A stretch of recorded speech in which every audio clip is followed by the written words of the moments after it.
இந்த இனிய காலை பொழுதில் நிகழும் பத்திரிகையாளர் சந்திப்பில் கலந்து கொள்வதில் ரொம்ப மகிழ்ச்சி.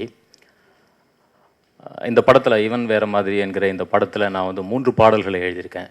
மலைய போரட்டல, லவ்வில், தனிமையிலே என்கிற 3 பாடல்கள் எழுதியிருக்கேன். 3 பாடல்களுமே வித்தியாசமான சூழல் இயக்குனர் சொல்லும்போது.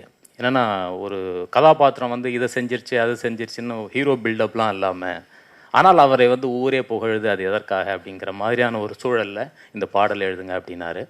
மலையை புரட்டலை, கடலை தாண்டலை, காற்ற நிறுத்தலை, ஆனால் இந்த உலகம் என்ன ஏன் வியந்து பார்க்குது அப்படின்னு அந்த பாட்டு வரும். அதே போல் பார்த்திங்கன்னா லவ்வில் பாடல் ரொம்ப அழகான ஒரு காதல் சூழலில் அமைந்த ஒரு பாடல். நீ சிலை போல இருக்கன்னு சொல்ல முடியலை, அடி சிலையெல்லாம் உன் போல வாசம் கொடுக்கலை, நீ நதி போல இருக்கன்னு எண்ண முடியலை, நீ நடந்தாலே கடல் போல கூட்டம் தெருவில், பெண்ணையும் ஆணையும் படைக்கிறது பிரம்மனோட வேலை, உன் மூக்கையும் கண்ணையும் படைக்கும்போது மூடில் இருந்தான் போல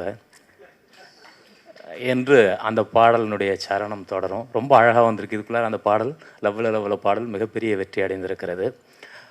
அதே போல் தனிமையில் பாடல் ஒரு கனமான கதை சூழலிலே வருகிற ஒரு பாடல். 3 பாடல்களுமே ரொம்ப அற்புதமாக அமைஞ்சிருக்கு. இந்த படத்தினுடைய இசையமைப்பாளரை பற்றி சொல்லணும். ஆக்சுவலி சரவணன் சாருக்கு கூட எனக்கு முன்னாடி ரொம்ப அறிமுகம் கிடையாது. சத்யா தான் கூப்பிட்டுருந்தார் பாடல் எழுத. அவர்கிட்ட என்ன ஒரு மிகப்பெரிய திறமைன்னா, வரிகளை எழுதி கொடுத்த உடனே வந்து அற்புதமாக இசையமைச்சிருவார். அதுக்கு முன்னாடி ஒரு நேரலை நிகழ்ச்சியில் அவரோட நான் இதை செஞ்சோம்.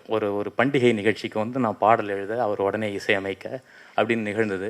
அப்படி ஸ்பான்டேனியஸாக அந்த ஃப்ராக்ஷன் ஆஃப் செகண்ட்குள்ளார ஒரு டியூனை கொண்டு வந்து எழுதுறதுங்கிறது ஈஸியான விஷயம் கிடையாது. ரொம்ப அழகாக அதை பண்ணக்கூடிய ஒரு இசையமைப்பாளர். அதே போல் இயக்குனர் எங்கேயும் எப்போதும் சரவணன், அவர் வந்து எங்கேயும் எப்போதும் அப்படின்னு வெகு தூரம் சாலையில் பயணம் செய்கிற ஒவ்வொரு பயணியும் நிச்சயமாக ஒரு முறையேனும் எங்கேயும் எப்போதும் படத்தை நினைத்து பார்ப்பார்கள். ஏன்னா அந்த அளவுக்கு அந்த படம் தாக்கம் ஏற்படுத்தி இருக்கிறது. யாராச்சும் வந்து டிவிடியில் போட்டு படம் பார்த்துட்டு போகிறவங்க கூட அந்த படத்தை பார்த்து விட்ட பிறகு இனிமேல் படம் போட வேணாயா, கவனமாக வண்டியை ஓட்டு என்று சொல்லுகிற அளவுக்கு ஒரு விழிப்புணர்வு படமாகவும் அதே சமயத்தில் ஒரு கமர்ஷியல் நல்ல படமாகவும் கொடுத்திருந்தார். நிச்சயமாக இந்த படத்தில் சில காட்சிகள் நான் பார்த்தேன் ரீரெக்கார்டிங் அப்போ. ரொம்ப அழகாகவும் வித்தியாசமாகவும் பண்ணியிருக்காரு. மிகப்பெரிய வெற்றி அடைய என்னுடைய வாழ்த்துக்கள். அதே போல் இந்த படத்தினுடைய தயாரிப்பாளர் லிங்குசாமி சார், சுபாஷ் சந்திர போஸ் சார்லாம் எனக்கு வந்து நீண்டகால நெருக்கமான பழக்கம் உள்ளவர்கள். தனஞ்சயன் சார், இந்த யூடிவி மிகப்பெரிய வெற்றி இந்த படம் சந்திக்க என்னுடைய வாழ்த்துக்கள். நன்றி. எல்லோருக்கும் வணக்கம். இந்த படத்தை பற்றி சொல்லப்போனால் இந்த கதை ரொம்ப அருமையாக இருக்குது. சரவணன் சார்